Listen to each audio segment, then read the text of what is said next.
आज मैं हाइपोस्पीडियस के बारे में बात कर रहा हूँ। ये एक पैदाइशी डिफेक्ट है जो बर्थ के समय ही दिखने को मिलता है। इसमें पेशाब का रास्ता लड़कों में लिंग के सामने के बजाय लिंग के नीचे होता है। तो वो यहाँ भी हो सकता है, यहाँ भी हो सकता है, यहाँ भी हो सकता है, नीचे कम से कम पैखाने के रास्ते तक नीचे तक जा सकता है। और जब ये ऐसा डिफेक्ट होता है तो शुरू में माता पिता को कभी कभी समझ में नहीं आता, लेकिन इस डिफेक्ट के साथ साथ लिंग टेढ़ा भी रहता है। अगर छेद एकदम टिप में ना होकर के यहाँ होगा या यहाँ होगा तो लिंग हल्का टेढ़ा होगा। जैसे जैसे छेद नीचे जाता जाएगा वैसे वैसे लिंग भी धीरे धीरे ऐसे मुड़ता जाएगा। उसका कारण ये है कि पेशाब के रास्ते के जगह पर दूसरे टिश्यू पैदाइशी आ जाता है, और जो इलास्टिक टिश्यू है तो एक इलास्टिक की तरह वो नीचे खींचता रहता है। तो जितना लंबा इलास्टिक टिश्यू होगा उतना ज़्यादा लिंग मुड़ेगा। उससे क्या होता है, जब बच्चा बड़ा होता है, स्कूल में जाता है, तो सारे बच्चे खड़े होकर पेशाब करते हैं।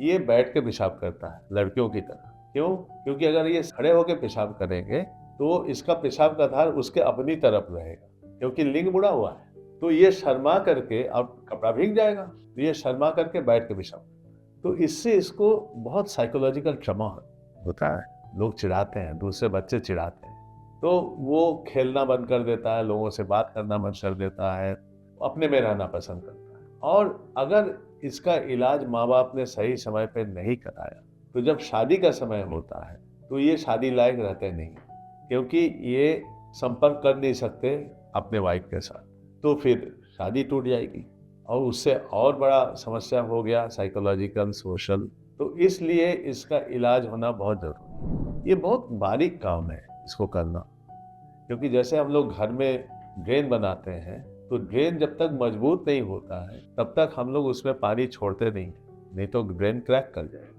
वैसे ही ये पेशाब का रास्ता जो है वो हमारे शरीर का ड्रेन है, तो इसको जब भी हम लोग बनाते हैं तो इतना मजबूती हो जाए तभी हम लोग उसमें से पेशाब अलाउ करते हैं। तो कोई खास बात नहीं है, लेकिन यह ऑपरेशन या तो एक बार में करते हैं या हम लोग 2 या 3 बार में करते हैं। वो डिपेंड करता है कि कितना नीचे पेशाब का रास्ता है। लेकिन ये तय है कि जो टेढ़ा है और जिसके वजह से टेढ़ा है वो टिश्यू, जिसको हम लोग कहते हैं कॉर्डी, तो कॉर्डी को करेक्ट करना जरूरी है। मतलब लिंग सीधा हो जाए तब रास्ता ऊपर बनाए, नहीं तो अगर उसको हम इग्नोर करेंगे, नहीं करेंगे, तो भी तो ऐसे ही रह जाएगा।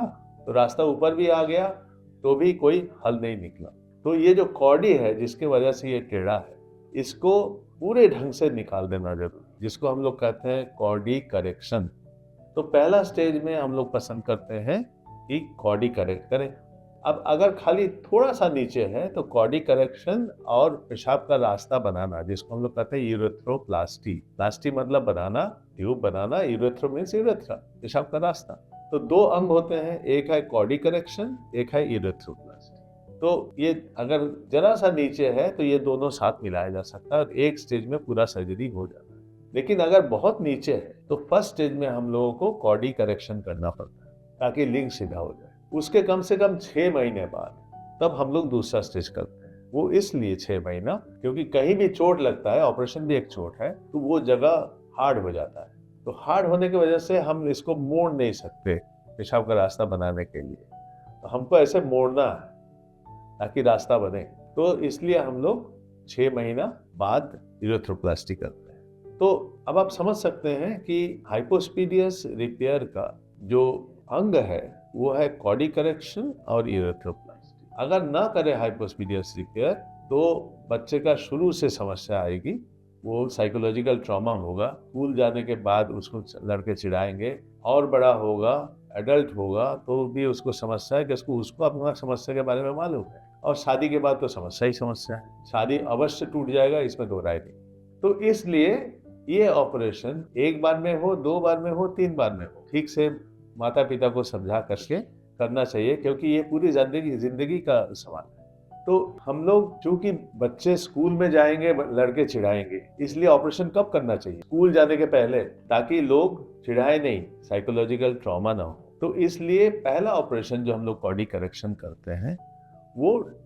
1.5 साल के बच्चे का जब उम्र है तभी करना चाहिए। उसके 6 महीने बाद यूरेथ्रोप्लास्टी करेंगे जब बच्चा 2 साल हो गया। अगर तीसरे स्टेज की जरूरत पड़ती है, कभी कभी हम लोगों को लिंक कर यूरेथ्रोप्लास्टी करने के बाद कोई टिश्यू रह नहीं जाता जिससे हम उसको बंद करें, जबरदस्ती बंद करने से टाका खुल जाएगा, तो तब हम लोग पोते में सटा देते हैं। फिर 6 महीने बाद पोते से फ्री करते हैं, 3 महीना, 4 महीना, 6 महीने के बाद। तो हम ये मान के चले कि अगर बहुत नीचे है तो हमें 3 स्टेज में ऑपरेशन करना है, लेकिन लोगों को कराना इसलिए जरूरी है कि उसके भविष्य का सवाल है, तो कराना ही कराना है। तो ये सब लोग नहीं कर पाते हैं क्योंकि ये बहुत बारीक काम है। जैसे मैंने कहा कि शरीर का ड्रेन है, अगर ड्रेन मजबूती से नहीं बना और पेशाब पहले ही हम अलाउ कर दिए तो ये सारा ऑपरेशन खराब हो सकता है। तो जिसको जानकारी है वो जानता है, वो छू करके समझ जाता है कि कब मुझे सेकेंड स्टेज करना है और कब मुझे थर्ड स्टेज करना है। तो जब पेशेंट शुरू में ही आता है तभी हम लोग मरीज के साथी को समझा देते हैं, देखो ये केस है, एकदम डायग्राम बना करके समझाते हैं और कुछ चित्र पहले का ऑपरेशन का दिखाते हैं दूसरे मरीजों का कि ऐसे होगा, ताकि एकदम टिप से एकदम सामने से पेशेंट हिसाब करेगा। तो चूंकि ये काफी बारीक काम है और जिसको जानकारी है, हाइपोस्पीडियस सर्जरी का एक्सपीरियंस है, उसी को करना चाहिए। कई बार ये होता है कि लोग सोचते हैं कि अरे कोई खास बात नहीं है, चलो हम कर देते हैं, लेकिन वो उस टिश्यू को बर्बाद कर देते हैं। जैसे कोई मकान हो, उसको अगर मॉडिफाई करना हो तो कॉम्प्रोमाइज रह ही जाता है, लेकिन अगर हम भीत से उठाएंगे मकान तो फिर हम जैसा चाहे वैसा मकान बनाएंगे। उसी ढंग से कोई अगर छेड़ दे कोई भी सर्जरी, हाइपोस्पीडियस में भी, तो जो एक्सपर्ट सर्जन है उसके लिए थोड़ा दिक्कत होता है। और अगर शुरू से उसके पास आए तो कोई दिक्कत नहीं है, वो प्लान करता है और कहाँ पर रास्ता है उसके हिसाब से वो प्लान करके करेगा। इसलिए आवश्यक है कि प्लास्टिक सर्जन के पास जाए ये ऐसे पेशेंट।